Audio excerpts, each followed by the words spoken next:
So now, does your father have any fundraisers or like is he doing any community work from prison? Well, I do the community work. I'm a representative of my father. Yeah, I know. And you go speak to him. You go And visit I him a go lot. speak So I to him. know. So, but yeah, he's not available to make calls or what have you. This is like the what he put inside me, what he put inside my mother, what he put inside other individuals. So the work and a lot of the stuff comes from his influence, but he doesn't make the call of too much of what's going on out here at this point in time.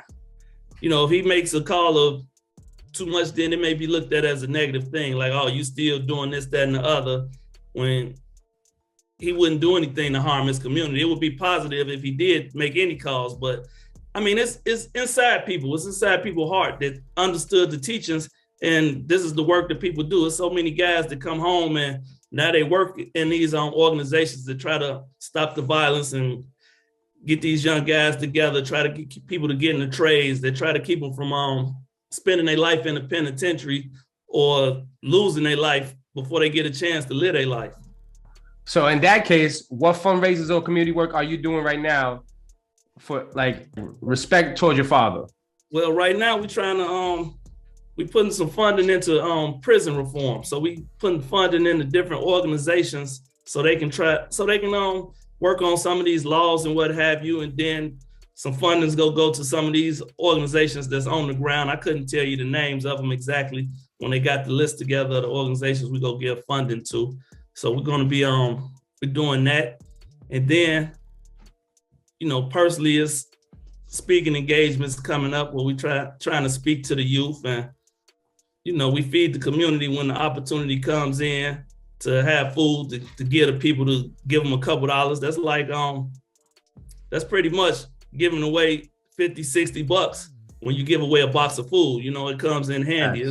It's people that could really use it, Facts. And you said prison reform. I think you should like reach out to Meek Mill and what he's doing with his team over there. They doing prison reform too. I think y'all should work together.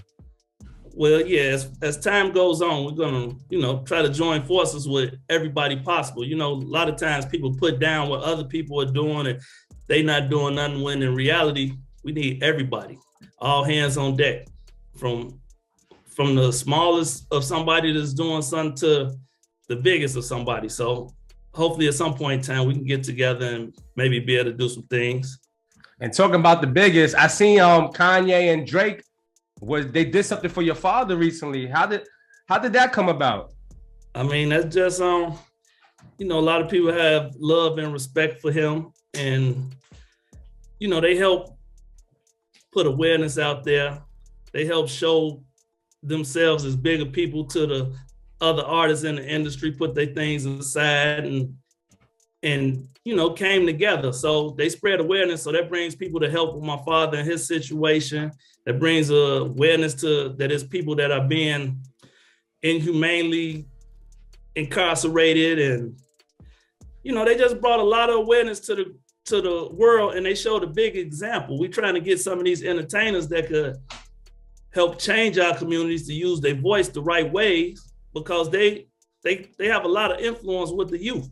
So hopefully with those two guys coming together and putting things aside, saying we can make money, we could spread good messages to the world. Like, hopefully it's a trickle down effect with it. You can get other individuals to maybe get together on some things. And I know it's a lot deeper, because it's a lot of entertainers being murdered and killed over what's going on out here in the streets.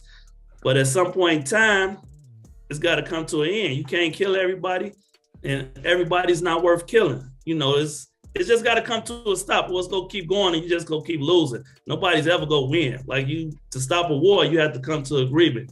And some of these guys got to come to some type of agreement and, let it go, deal with the casualties that come with it, and move on, enjoy life, enjoy what the fruits of their labor, the positions that they got themselves put in, instead of being the guys that have to look out the most because they the spokesperson of, whatever beefs and what have you they had going on. And it's a sad environment we live in right now, because that's exactly what's going on right now. They got to be careful what they say in the music, how they move. Like they have one of the dangerous jobs right now.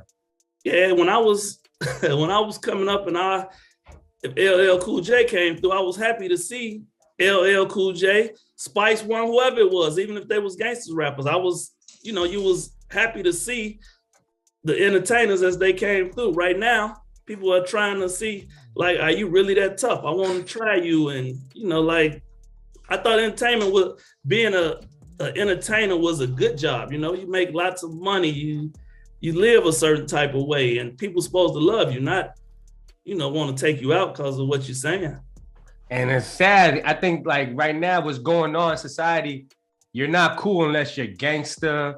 You're just trying to show out. And sometimes some people don't have nothing to offer, but like a gangster persona to people. Sometimes that's all they have to offer, and that's sad. We have to change that narrative in society right now.